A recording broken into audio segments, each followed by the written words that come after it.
who may be streaming either now or later from home on YouTube. I'd like to call this meeting to order. For the record, this meeting is being held on February 7th, 2024, at the Sparta Township Municipal Building located at 65 Main Street, Sparta, New Jersey. The time is now 7:03. The live stream for this meeting may be viewed on YouTube at www.youtube.com/@Sparta Township, which is SPARTATWP. Please note that adequate public notice of this meeting was given in accordance with the Open Public Meetings Act. I'd like to ask everyone to please stand and join us as we salute our flag. I pledge allegiance to the flag of the United States of America and to the republic for which it stands, one nation, under God, indivisible, with liberty and justice for all. Okay, thank you, everybody. And Dory, could we have a roll call, please? Justin Canellis, Here. Ernie Reichstad, Here. Christine Dunbar, Here. Deputy Mayor Dean Blumetti, Here. Chairman Ron Day, Here. Celeste Luciano, Here. Jeanette Burke, Here. Nick Pompilio, Here. Mike Sylvester, Here. Vice Chairman Bill Enright, Here. and Ryan Caruso. Okay. Okay, so we have two sets of minutes to approve. The first is from November 2nd, 2022. The second is from December 7th, 2022. The only two people that are eligible to vote are Mr. Sylvester, Mr. Riekstad. I don't know if you gentlemen had a chance to look at that and if you're comfortable with it. And if you're comfortable, could I have a motion to approve the minutes of November 2nd and December 7th of 2022? I'll move a motion to approve. I'll second it. Okay, motion. So the minutes of November 2nd and December 7th, 2022 are approved. Okay, we have a couple correspondence that we're just going to go over, and again, these are more informational as opposed to something that we'll be voting on. So the first one is a letter dated January 22nd, 24, from Environmental Consulting, and it was a response action outcome submission for Pope John High School. What this was is that I guess they had found some underground storage tanks at Pope John, and so the environmental consulting went in, did a study, and I think they've determined that there is no contamination. Dave, anything to add to that or any thoughts? No, I would just say, Mr. Chairman and board members, I agree with what you just stated. And in this particular case, Mr. Allen is an LSRP that acts on behalf of the applicant and provides a certification to the DEP. So that form that he filed basically summarizes the outcome of their investigation and records it on the DEP's database. All right, thank you, sir. Yes, sir. The second one, dated January 17th, 2024, notification, New Jersey DEP Wetlands General Permit for the repair of a malfunctioning septic system at 12 Valley View Trail, Block 4016, Lot 12. And again, I believe this is just informational. No action required. Dave, any thoughts on that? The only thing I'll add, Mr. Chairman, normally for some of these applications where they involve transition areas or wetlands, either for a general permit or for a letter of interpretation for a delineation line, a lot of times the township or the municipality will get copied so they know what's going on. And sometimes, I'll give you an example, in another municipality over in Hampton, we got notice of a wetland LOI that was going in. And the one good thing that the township could do in that particular case, they had plans in their master plan to extend a road in the future. And they brought that up as a response to the DEP, not that it was going to affect the line of delineation for the wetlands, but just so everybody, including the applicant in that case, knew what was going on, so they didn't propose some development in the area where the intention was for a future road. So it was trying to work together, too, to make everybody aware and be on the same page. Okay, thank you. Yep. Okay, the third item is a town council resolution number 24-53, which is to authorize the Land Conservancy of New Jersey to prepare an update to the township open space and recreation plan. Deputy Mayor Blumetti, do you want to talk to this one, or I can give a quick summary? Yeah, sure. This is so the Environmental Commission is taking the lead on steering this. A grant was applied for through the Highlands Council, and it was granted, it was received with additional funds, not only to cover the fees of the Land Conservancy of New Jersey, but also a small allocation for additional professional fees as needed for our own professionals to help out with that. And the Highland Council is going to have a multi-month-long process of doing this. Is going to seek input not only from the Environmental Commission, but other boards and committees and the public as well along the way. The goal and eventually is for the planning board to see fit to adopt that or take parts of it and use it as part of the master plan and adopt it for that down the road. This is a big deal, and I just want to make sure that people don't lose sight. We actually have a grant, I think it's going to reimburse us up to like $25,000. 20. Reimburse us up to like $25,000. 20. 20,000. So it's money that we as a township taxpayers don't have to spend to update the open plan. So that's a big win. So appreciate everyone's work that helped put that in place. The fifth item, dated February 2nd, 24, Sussex County Planning and Economic Development Preliminary Site Plan for Diamond Chip Logistics Park B, 12008, Lot 23-33 Demers Road. Basically saying that they've deemed the application complete and will be reviewed by the Sussex County Development Review Committee on February 20th of '24. So again, this is just more informational. There's no action on our part here. Mr. Simmons, anything that we need to add there, or? Not at this time. Okay, thank you, sir. Okay, the last item we have is the Sussex County Open Space Committee minutes from September 28th, 23. And again, that's just more informational. I don't think there's anything that needs to be out of there unless anybody up here on the dais has any information you'd like to add to that. Okay. So with that, we can move on to, did you want something? Did I miss one? Oh, thank you. No, I did. I missed that one. The one I did miss was, State of New Jersey notice of public hearings for Highlands Council to Regional Master Plan amendments. So that was just a notice of some meetings that are being held relative to this. I think they were between, let's see if I can find it here, between February 12th and the 20th. And it basically solicits public comments. Okay. Okay. So I just want to note, some of them are via Zoom too, so if you do want to participate virtually, a few of them are noted. Just go to the website in the letter that was attached that Dory sent out from the Highlands. You can click that link, you can go to the website, and then it'll show the meeting dates and which ones are virtual. That's great. Thank you. I didn't realize that, so. I actually had a question on this. Would it be possible for us as a planning board or as a town to support as a group, as a town or a planning board, the amendments that the Highlands Council is advocating for? So I'm not sure the question. Well, I they have a lot apologize. of things in there that pertain to recommendations that we should include in our master plan. And since we're just starting that work, and they need support, via the public hearing, but it would be more powerful perhaps if we had some sort of a resolution that we could actually,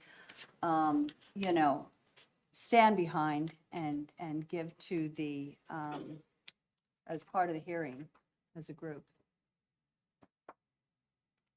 So It's a little unusual for a planning board to take a position on something at another governmental agency. It's a little more common for the governing body to decide to do that because the governing body speaks for the township, the planning board only speaks for the board. So Dean might bring that up at the governing body, I suppose. And it's a little unusual because you don't need to comment about another agency's proposed plans, but you could. But I'm hearing it could be a topic at the town council. It could be. I'm a little, they might say, what are the details, so, and then you need Catherine maybe or somebody to go over But the board usually pushes it down to us if they want to solicit an opinion or Sometimes, support. Sometimes, although that would be advisory only, not, it wouldn't go from the planning board to a third, another governmental agency, usually. The Township of Sparta speaks through the governing body. I mean, that's generally speaking. I'm not saying you have to do anything now. Well, I just would like to say that there are some absolutely great provisions in this document, if you haven't had a chance to read it yet, that would really benefit our township. Mr. Chairman, can I read out the website for the public in case they want to Please do. visit this? So anyone who would like more information about the public hearings, as was mentioned, there are 6, one of which is through Zoom. You could also submit comments by emailing up through the end of March. So through Monday, April 1st. So the website for more information is www.nj.gov/NJ Highlands, that's HIGHLANDS, /master, MASTER, /amendments, AMENDMENTS, /. And we certainly encourage anybody that wants to get involved to submit comments on their own, to please do.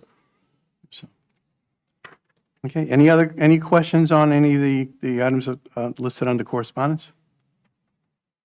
Okay, so we're going to move on to other board business. So I'm going to send this back to our November 1st meeting, and I'll give a quick recap. So unfortunately, the presentation is not working on the screen tonight.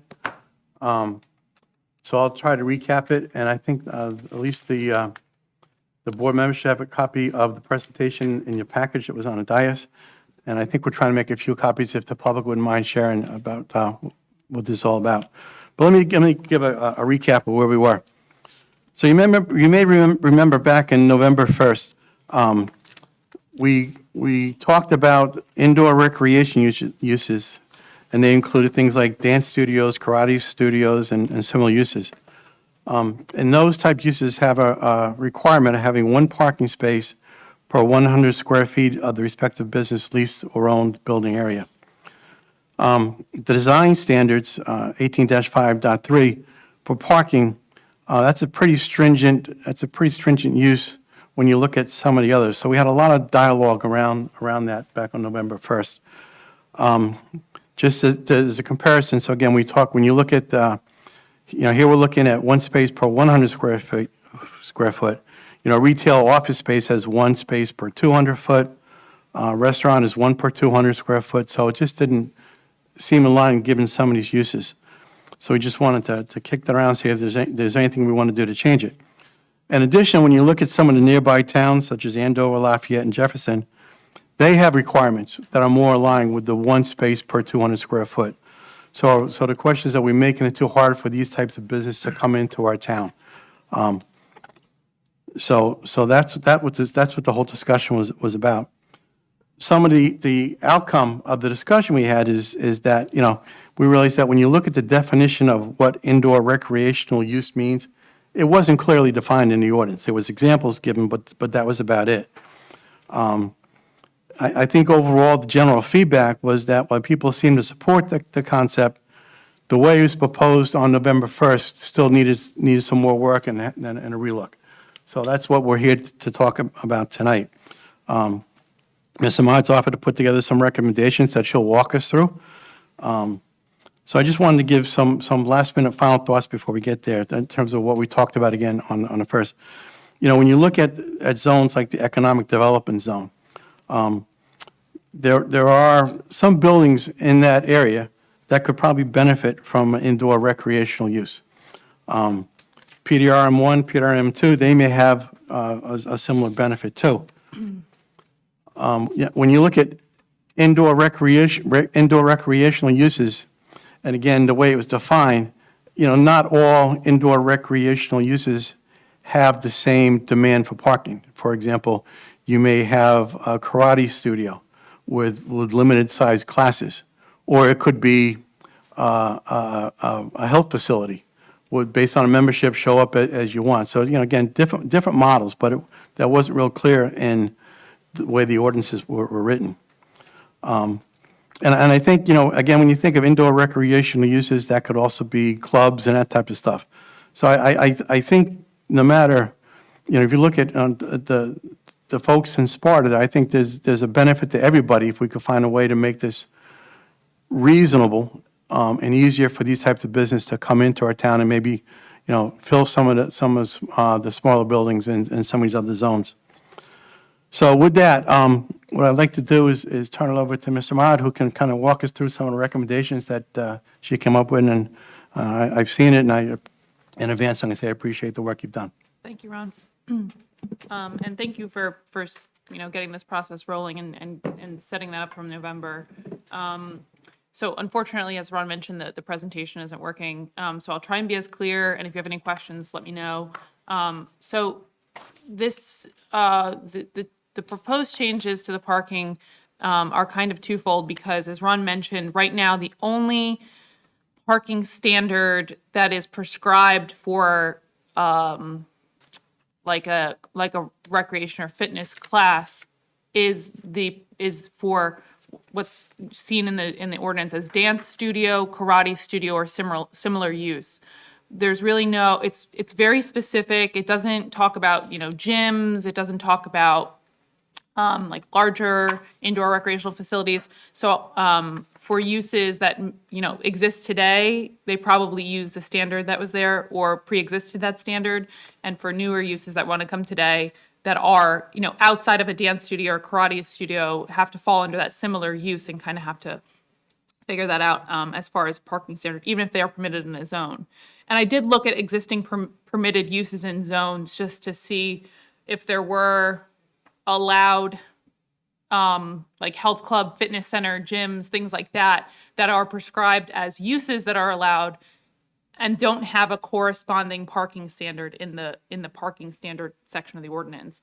And there are a few. Health and indoor athletic facilities are allowed in the TCPB zone. Health clubs and fitness centers are allowed in the ED1 zone as a conditional use. Preschools, childcare facilities, health clubs, spas, dance schools, karate schools are allowed in the Planned Village Core in the mixed use transect number 5, and indoor recreational uses, including gymnastics, basketball, soccer, health clubs, and other similar uses are allowed in the ED zone. So there are existing uses that really don't have a corresponding parking standard. So when I say this is kind of twofold, as Ron mentioned, we'd like to propose also that there be definitions, because currently there's no definitions in the definition section of the code that talk about these uses, that talk about what a gym is, what a health club is, what a fitness center is, what a dance studio, karate studio type use is. And so basically a proposal is there be 3 definitions that help to break this out. One, the first one being for commercial recreation, and we should probably make this indoor commercial recreation, with the definition being a privately owned and operated indoor recreational facility functioning primarily within a building as a business. Included are facilities accommodating training and the playing of sports such as basketball, baseball, tennis, soccer, ice skating, swimming, and diving. So like I said, larger scale kind of sports, indoor sports facilities. And similar activities conducted on a court, a field, a pool, and accessories including showers, retail sales, limited to no more than 1,000 square feet, and party areas limited to no more than 50 participants. Not included as commercial recreation facilities are health clubs or fitness centers, and I'll get to that in a second. So this is really intended to capture these definitions, and like I said, intended to capture these bigger scale indoor recreation facilities, and there will be an associated parking standard. I'll get to that as well.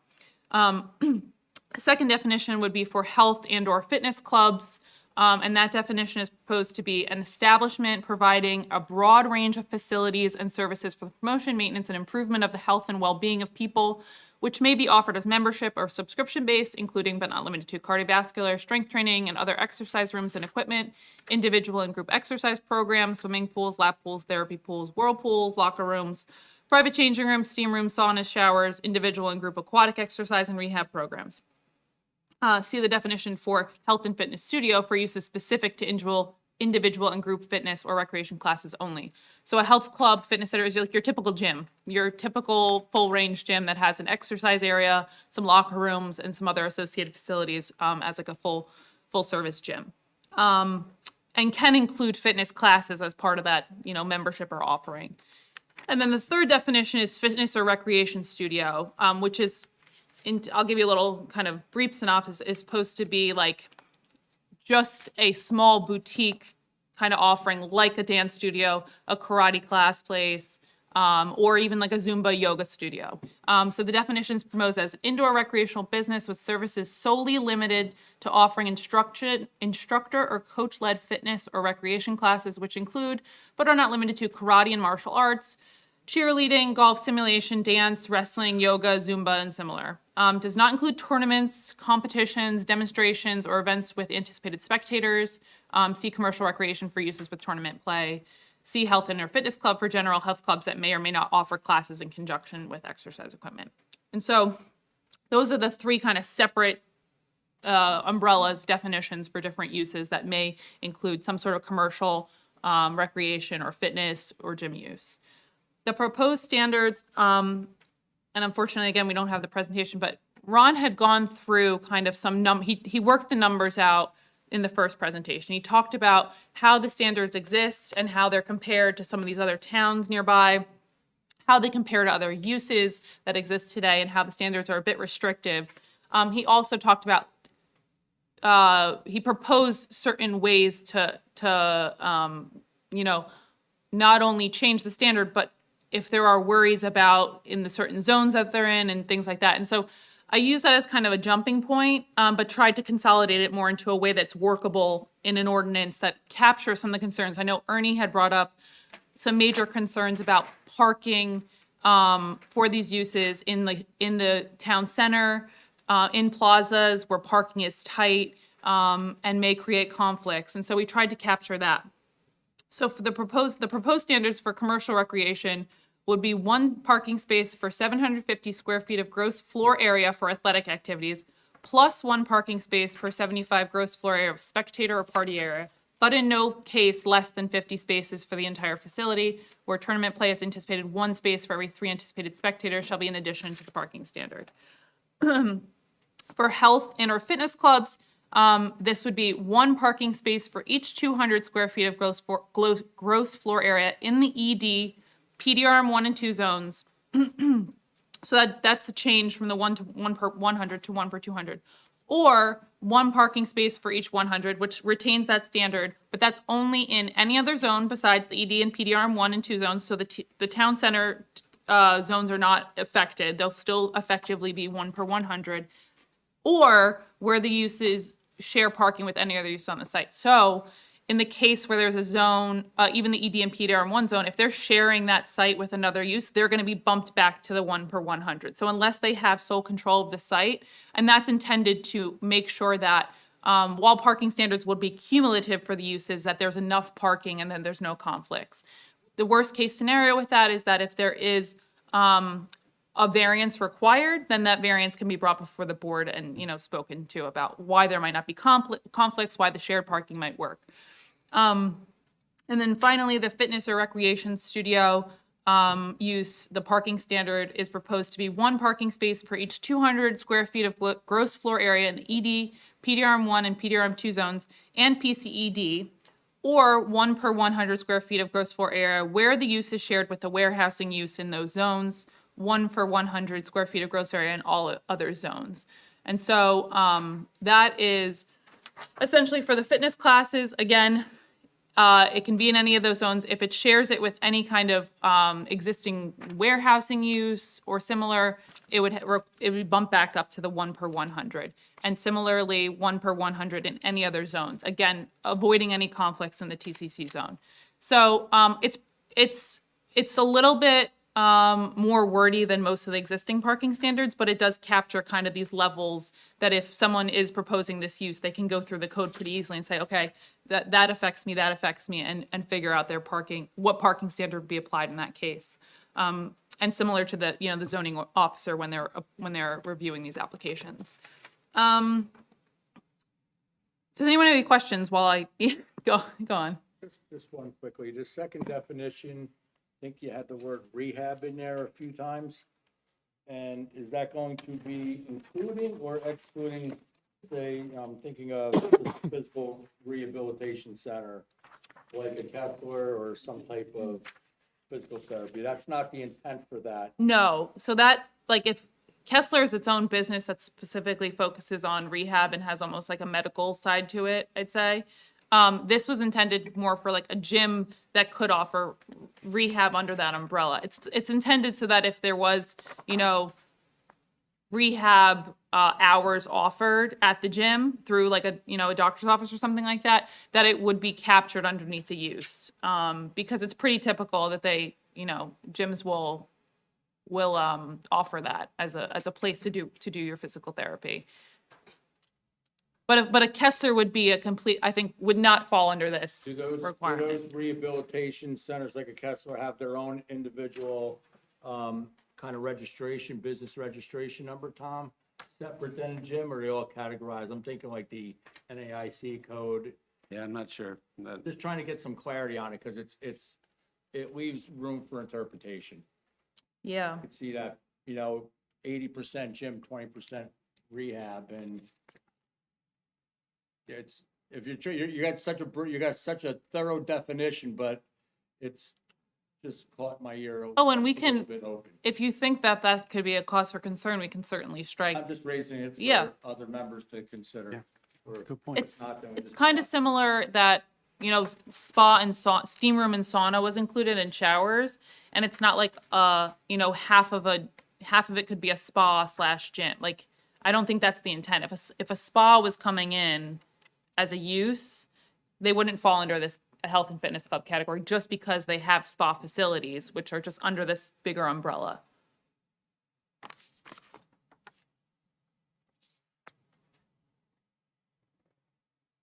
I'm fine, I think. Yeah. I mean, it's gonna be subject to applications coming in front of the board, correct? Yeah. So, Anybody have a recommendation in terms of what you'd like to see there that's different? does the word rehab have to be in there, or? No. Rehabilitation? No. Do that.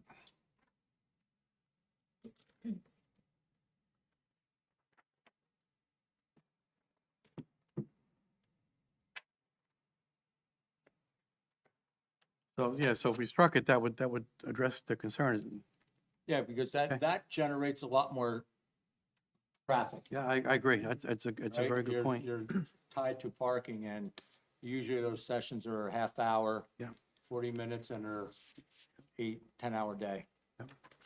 And what we're trying to do here, as everyone can hopefully see, is we're trying to make the small business, a small class size, more in line with other towns, and something that is not going to prohibit those type of businesses from coming to town. So I think if we take that out, that should help here. I agree. Thank you. Just to confirm too, we are excluding any of the town center zones, right? From any of this. That's not going to change. So the definitions will be ordinance-wide. So right now, even for those uses that I talked about that are permitted or conditionally permitted in certain zones, there's no definition associated with them. So this will help kind of define the parameters of those uses a little bit better, for one, but the parking standards, as I mentioned, will not be impacted. They're going to stay the same as they are today by the way that it was written, Okay. the 1 per 100. Okay. And also the concept of shared use, multi-use buildings. So I'm thinking of a scenario where, first of all, I understand that if it's a shared use property or a multi-use building, the existing standards still apply. Nothing that we change or this new proposal doesn't affect those. Right? It goes back to this 1 per 100. Now, if it changes in the future, once a business or an owner or a tenant is approved with the new standards, should they pass, and then they decide to divide up the building or bring another use in there, I'm assuming at that point, when the new tenant or new business were going to come in, either to the site plan waiver subcommittee or here, we would be able to force the whole property and both owners back to the existing standards. Is that correct? That's a very hypothetical, but good point to bring up.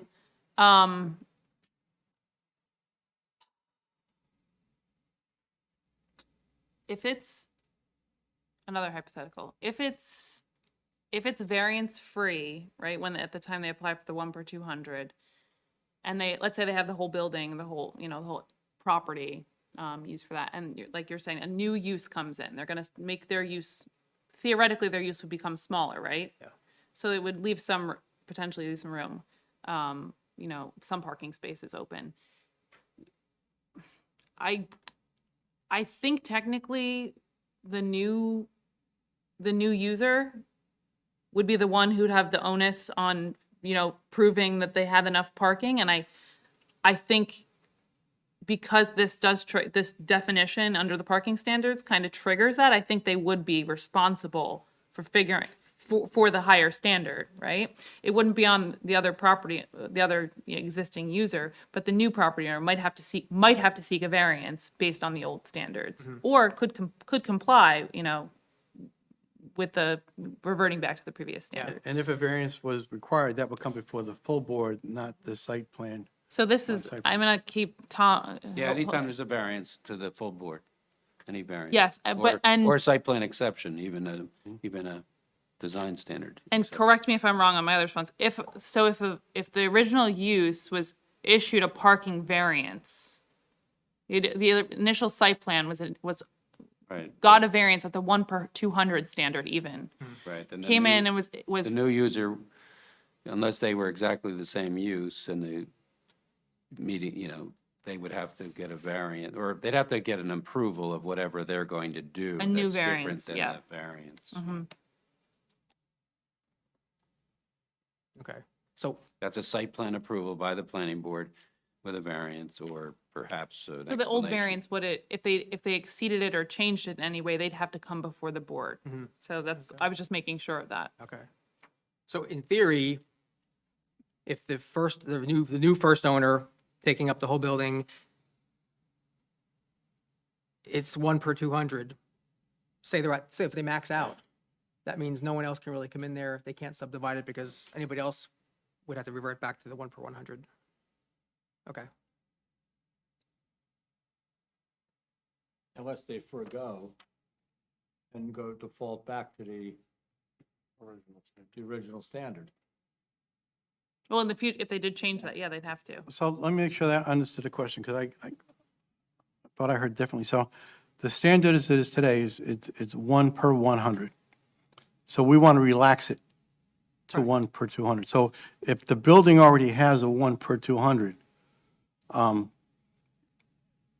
if somebody came in with a new application, after these definitions are changed, that new applicant would be required to meet these standards. Say that one more time. So the existing building right now is 1 space per 200, say. Or, I'm sorry, 1 space, If these are passed, right? if these are passed, Okay. yeah.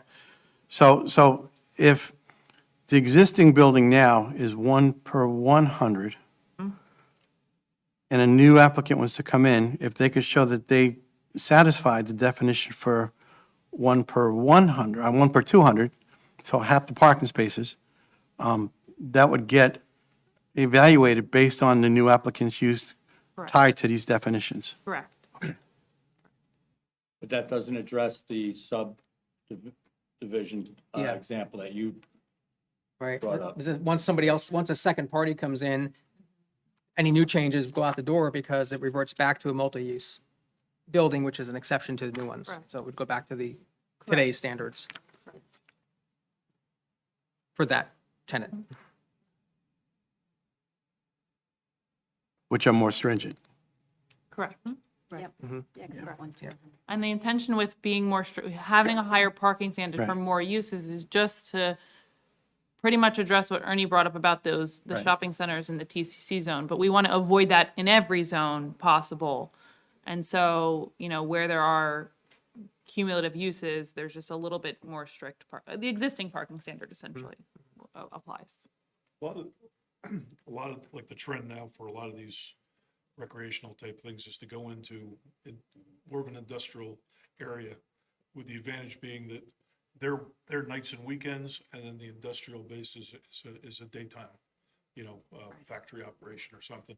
So they coexist well. Where it doesn't coexist well is where you have a karate studio next to a deli, next to a nail salon, next to that are going all day and all night, all of them. And now all of a sudden there's conflicts. And that's what we were seeing in the town center, that we want to Right. make sure we protect from. I think this will work when we get into the commercial areas, out the larger tracks, not out of the downtown. Okay. Anybody else have any questions? So, well, let me make sure everyone, any questions, anyone? Let me make a suggestion, because I think this is somewhat, might want to look at this a little bit more. Not looking for an approval per se tonight, but I think what would be good is if we could kind of, wrap our head around it and see it in the form of an ordinance. I think that would make it a lot easier to understand. So what I'd like to recommend to the board is that we go ahead and draft an ordinance and come back and look at it in an ordinance, in the form of an ordinance. And I think that will make it a lot clearer in terms of, where it applies, how it applies. And then based on that, we could have comments, or maybe, we could go forward and approve it. But I think it's really important to see this. I think philosophically, I think everyone understands what we're trying to do here. So I think the important thing is to put this in a form of an ordinance that will make it easier to understand. So what is everybody's thoughts on that? Good. Okay. Before we get to that, Yeah. to that part, are we going to open it to the floor for anybody who has any questions or? Yeah, and I have there's Comments? one more slide to go over Okay. also, and then we'll open it up, I think. All right, so why don't we do that? And thank you for that, Celeste. And Dean, do you have one more question? I'm not sure what be the slide you're talking about, but I want to reintroduce a discussion around if we're going to touch the parking design standards and modify, Yep. we talk about perhaps changing some of the paragraphs to now include permeable pavement. Yeah, I was just about, that's what I was Okay, gonna as an acceptable Yeah. alternative. Thank you. Across the board. Yep. So I haven't wordsmithed anything against the existing ordinances, but I think it is definitely something that we can explore introducing into the ordinance about design standards, allowing for permeable pavers to save on impervious coverage. With the one caveat being, I think that it should probably be limited to a portion of the parking lot. And I only say this because maintenance can be difficult on them, snow removal, things that can get, torn up. And so we might want to allow, within the design standards, say, up to 15% of the parking area or, drive aisle or turnaround area may be allowed as may be offered as a permeable paver. I would also say that we probably should put subject to the fire department, a fire official review, simply because if it is an area where they are looking to, if they need to fight the fire and they need to position the truck somewhere, they need to make sure that the truck's not going to sink, that the weight rating, is fine. And so,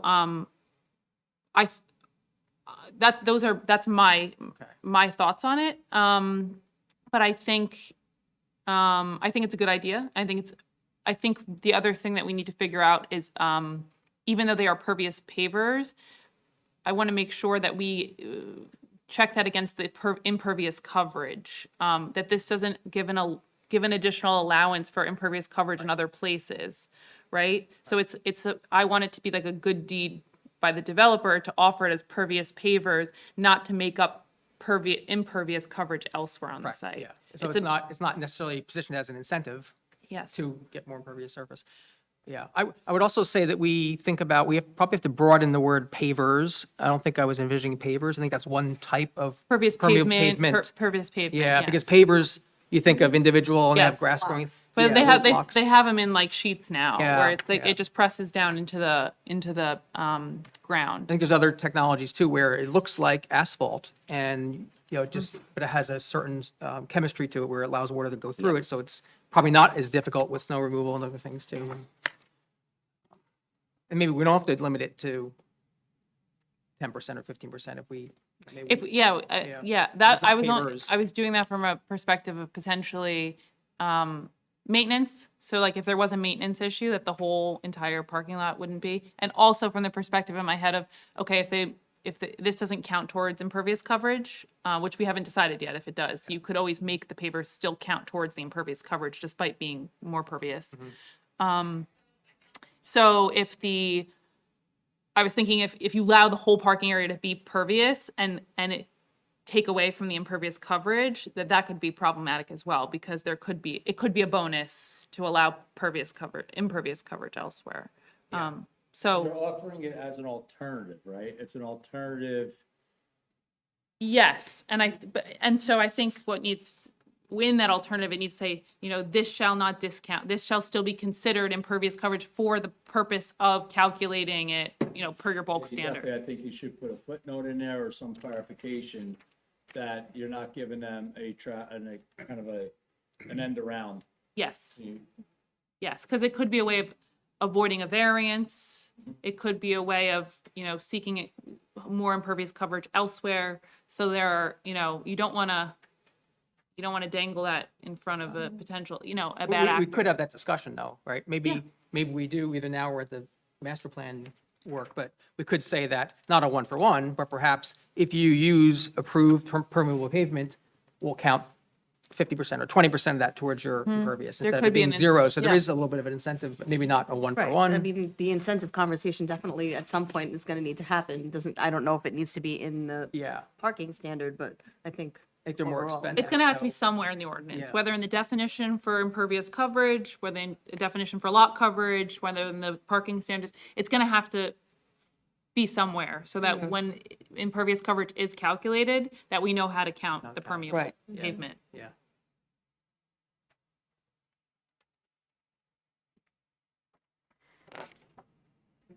Any other questions? Les, did you have a question or? No. Oh, okay, Well, actually, I do. okay. I was just thinking in terms of hypotheticals when we were talking about the impact within the confines of town center, right? So where the post office is, there was a gym in that space that has since moved, right? And of course, that's obviously a multi-use building. So I'm just trying to kind of like dumb it down for myself, I guess. So if another whole gym were to move into that space, should these be passed, I'm assuming that lot would be more than sufficient. However, if we're in a scenario where the owner of that space decides to subdivide it, then how does that work in the existing lot?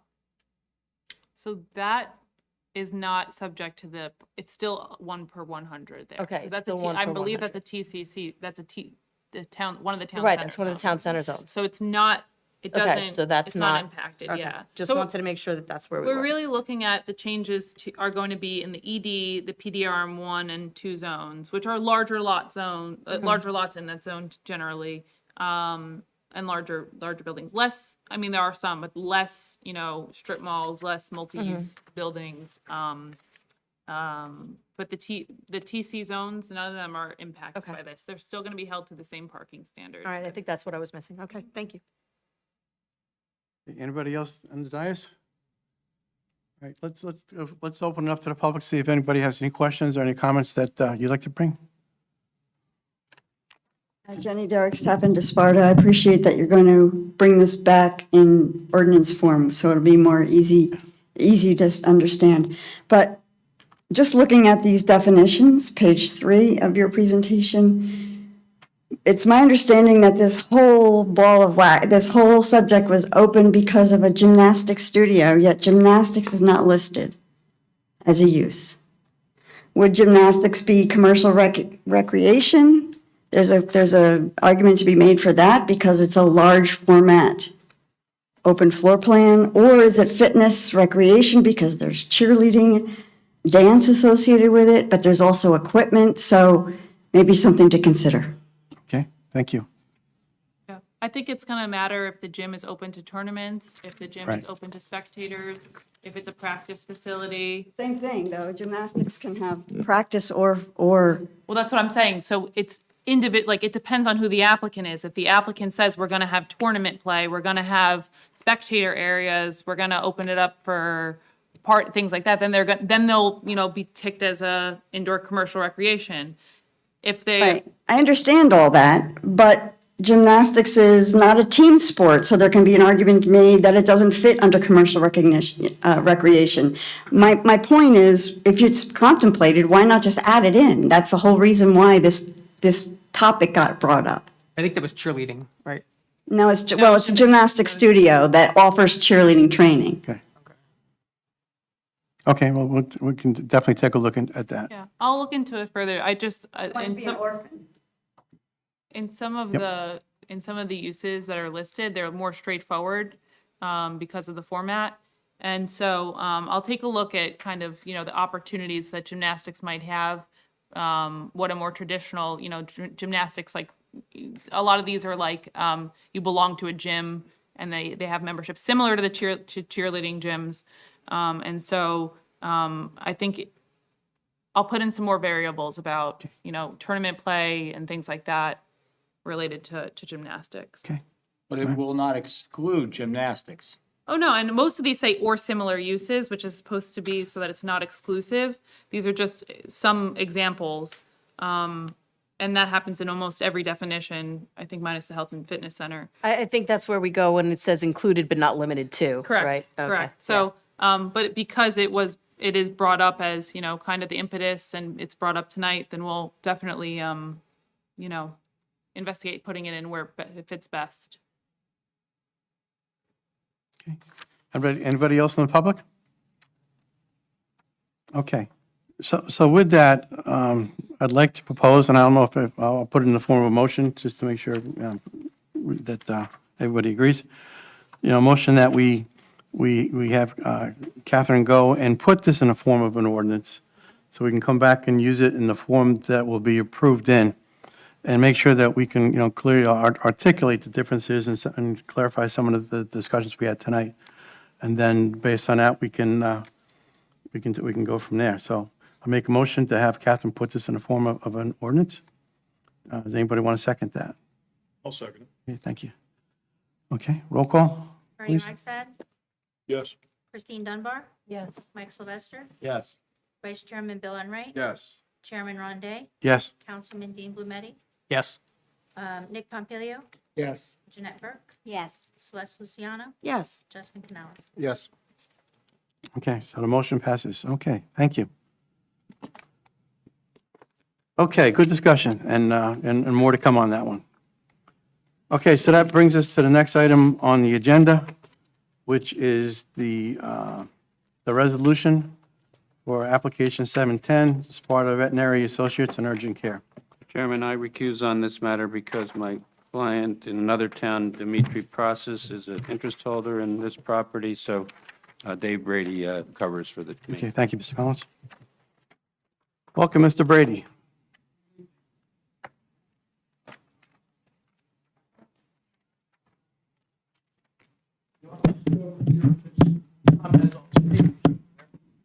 I'm not sure, there's Yeah, would there's you no mind bringing over the microphone there, microphone? so That one? is unless that we on? use, where, There's a conference microphone there, right? Oh, is there? Yeah. and that will pick up on the stream? Can't tell if it's on. It sounds, It's supposed to pick Tap up it, both give a little tap. people, I think. yeah, it sounds on. Good? Okay, okay, okay. Good. I sent the resolution up. I believe Dory circulated it around. Dave has looked at it, and Catherine looked at it. I only had one change. Okay, Yeah, I'll bring it up in a second. okay. So if the board has any questions, I can go over it. I can go over the, excuse me, the conditions if you'd like, or if everybody has read it and they just want to ask me questions, we can do it that way, however you'd like to do it. Okay, so I was not here, so I need to, myself, I can't vote on this one, but let me open up to the dais to see if anybody has questions, and maybe we'll start from the right to the left this time. Not at this time, no. Okay, None for me. None. All set. I don't believe I'm eligible to vote on this. Okay. I only had one change. I think I got it in too late to your colleague last Friday. My name is spelled wrong on page 3. Was it really? Just my last name. There's an extra N there that doesn't need to be there, but that's fine. Okay. This one. You know what? I can run it through spell check or whatever Just- tomorrow and yeah. send Dory corrections wherever it was spelled wrong. That's Oh, fine. that's pretty funny. If we're gonna be, if we're gonna be nitpicky, it's board chairwoman. No,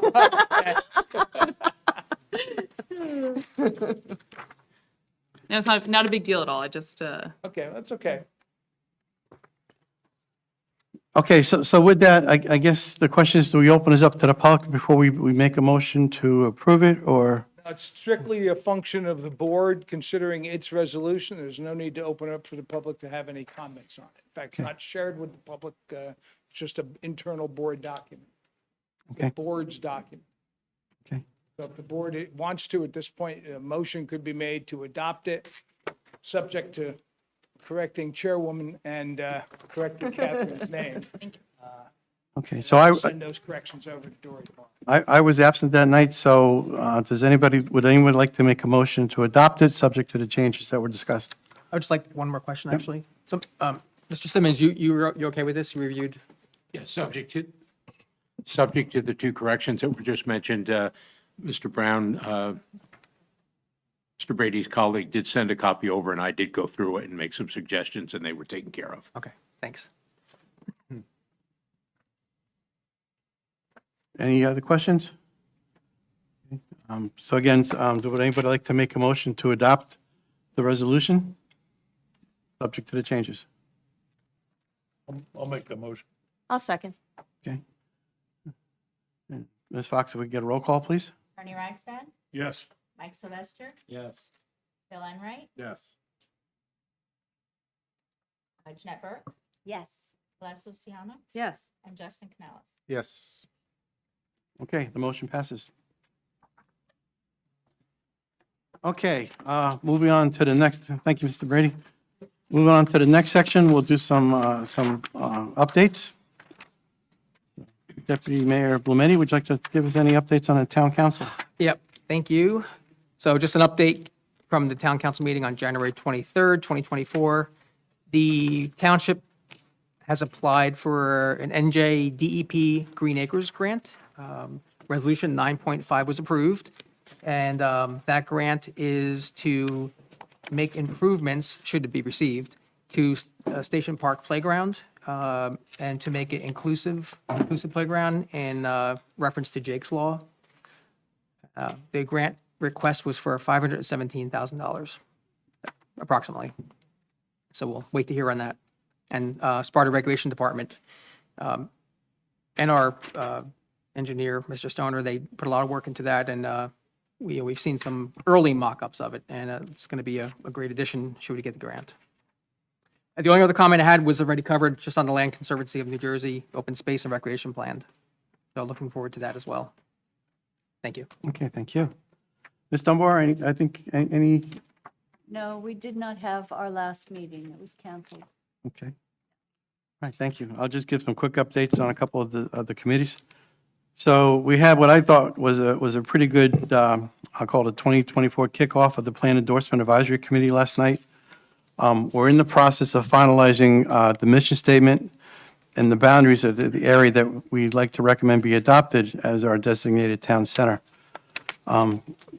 The advisory committee, also known as PIAC, has a requirement to allow, to make sure we receive public comment. I think in the form of 2 meetings. We'll probably have more than 2.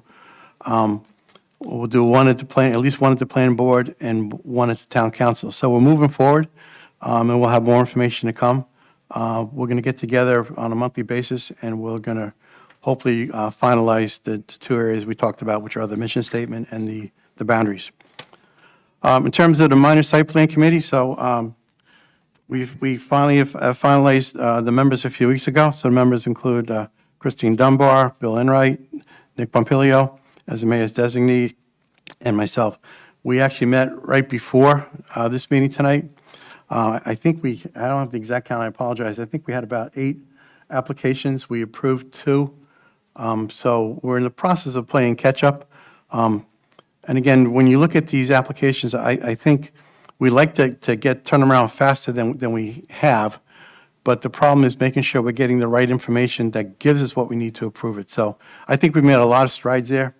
We actually proposed a new application form that should help the applicant understand what's required, and I think once we get there, we'll be able to turn these around much faster. So it was a good meeting there. In terms of the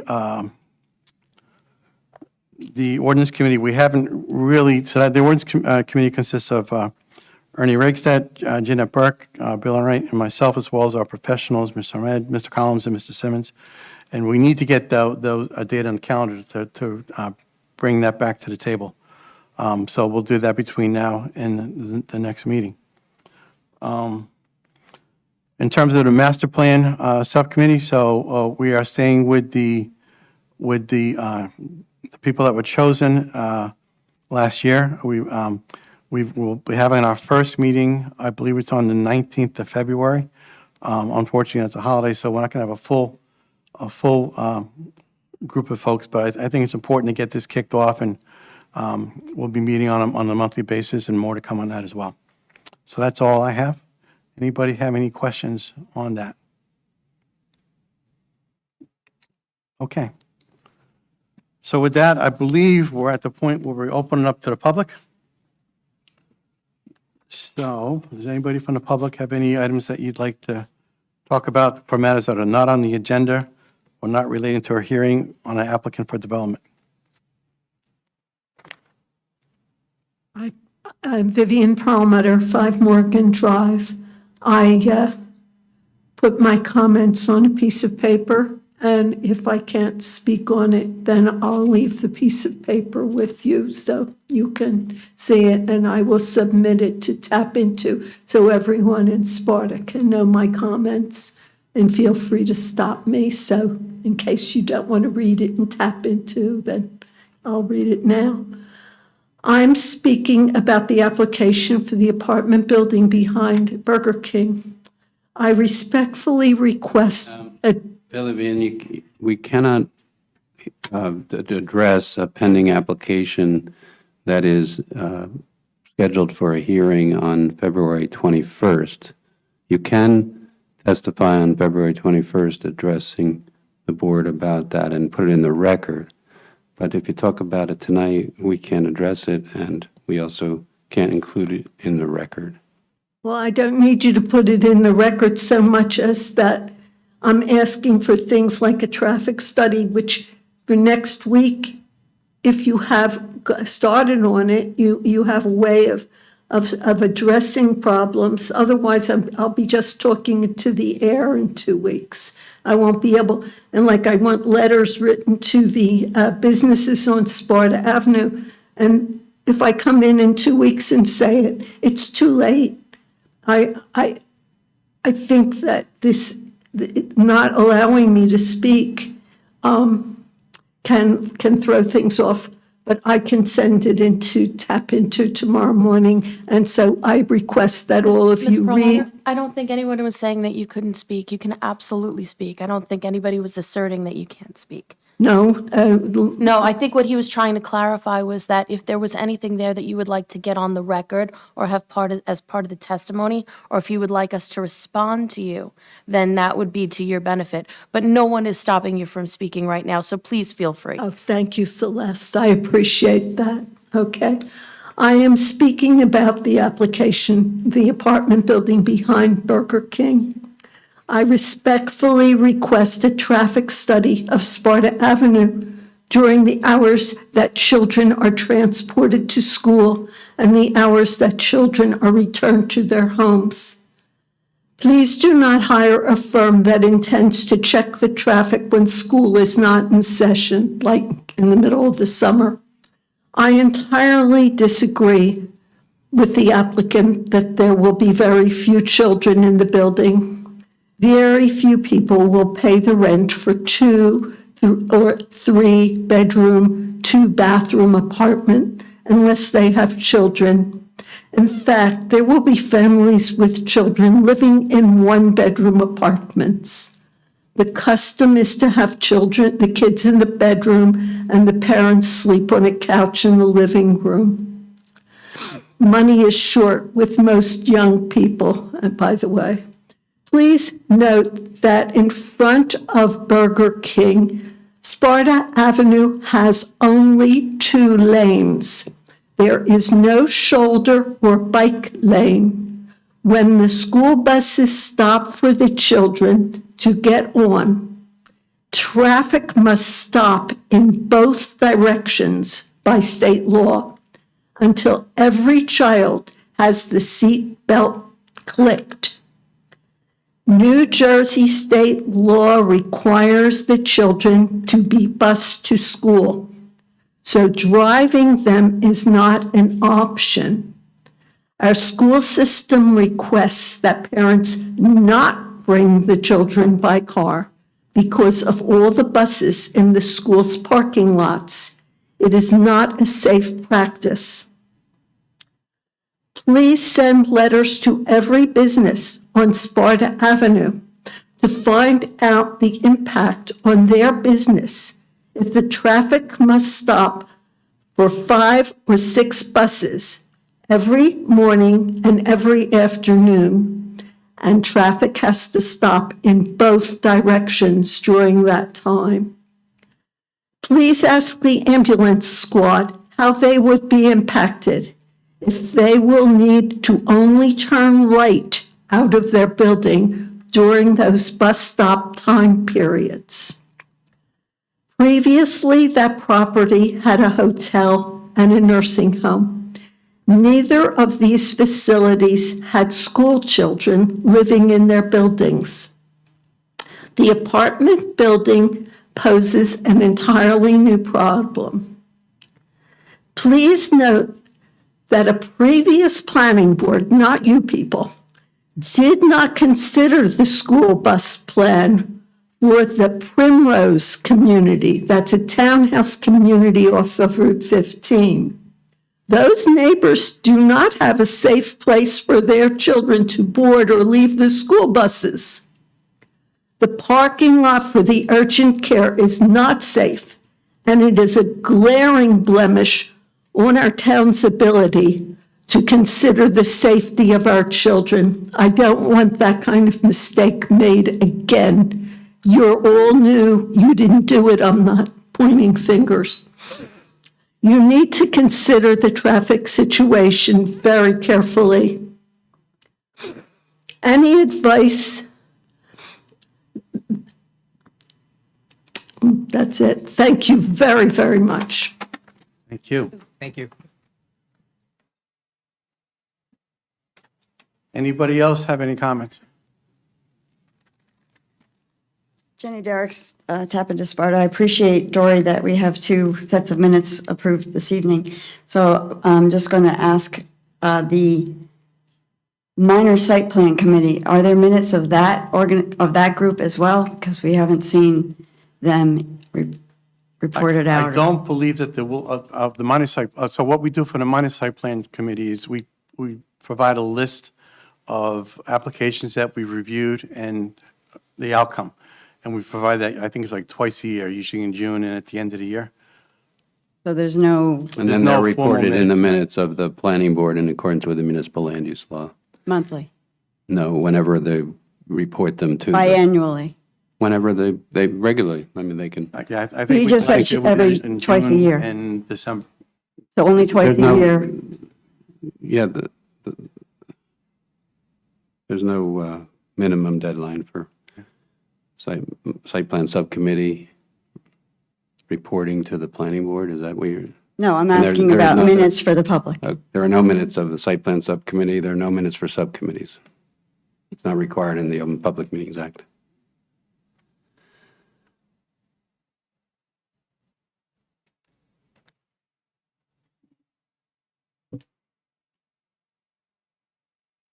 Hi, Mark Scott, 9 Pueblo Parkway. I just want to go on I just wanted to mention that and maybe even go on the record that, this entire ordinance and development that you just passed hinged on Mrs. Sarmad's developer-leaning interpretation of office versus veterinary hospital. I mean, veterinary hospital is a conditional use in the Sparta ordinance. I'm recused on this matter, so I'm going to leave the room. Okay. By the way, who pays for the additional attorney when you have to get recused? The applicant's escrow pays for the additional. Good. Okay. So, just to repeat that,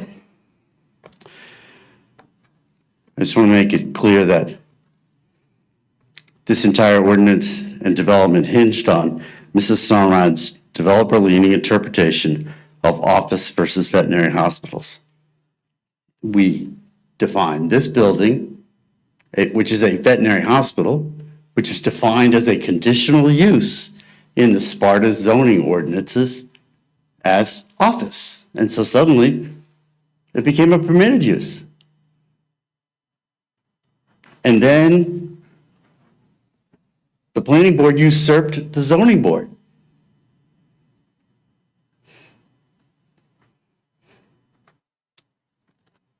I don't know what's happening. Thank you. Thank you.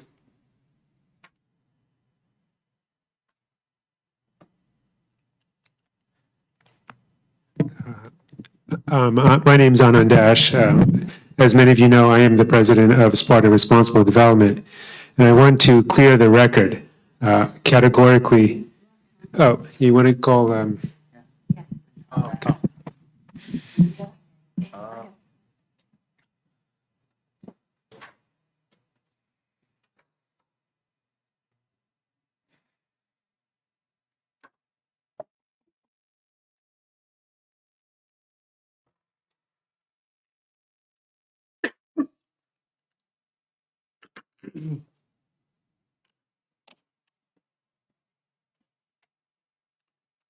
Thank you. So as I was saying, Anand Dash, 17 Ponderosa Trail, Sparta. As many of you know, I am the president of Sparta Responsible Development and its co-founder. And I would like to state unequivocally, categorically, and without any doubt, that there are only 4 members of Sparta Responsible Development. I am one, its president and co-founder. There is 3 other members, none of whom are on this planning board. And lastly, unequivocally, Sparta Responsible Development is not a party to any action in this township or any other township.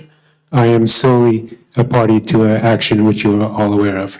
I think it's important to state that unequivocally for the record, that the only members of Sparta Responsible Development are 4. I am one, and none of you are members of Sparta Responsible Development. Thank you. Thank you, Mr. Dash.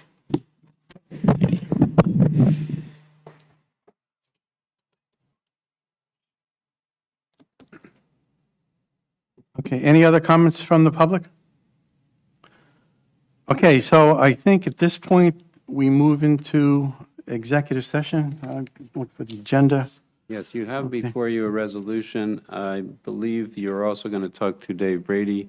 So in the order of the resolution, maybe it would be helpful to Mr. Brady to have him be going first. Okay. And that is the ONV Holdings LLC versus Sparta Township Planning Board case.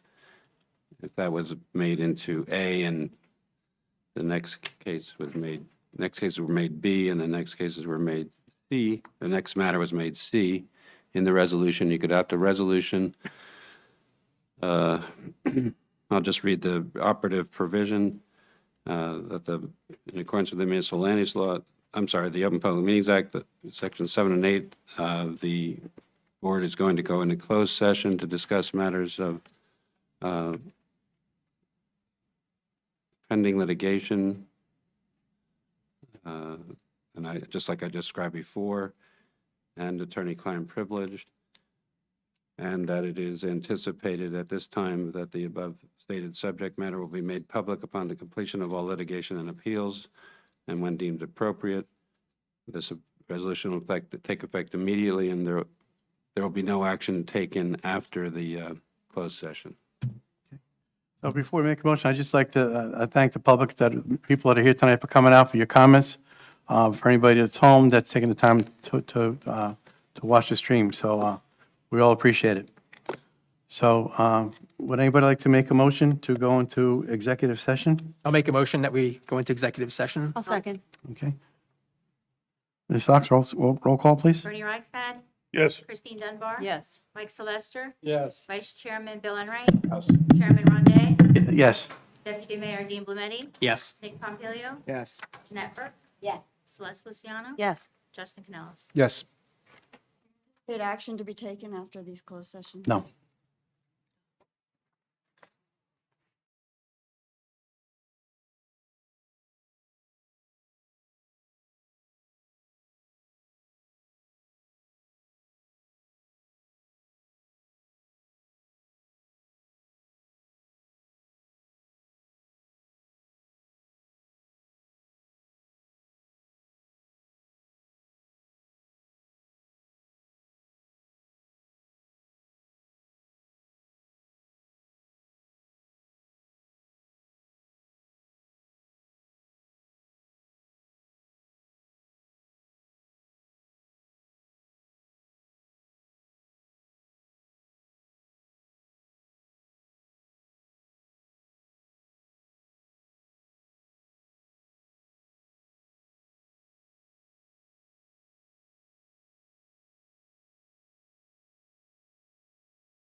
open session.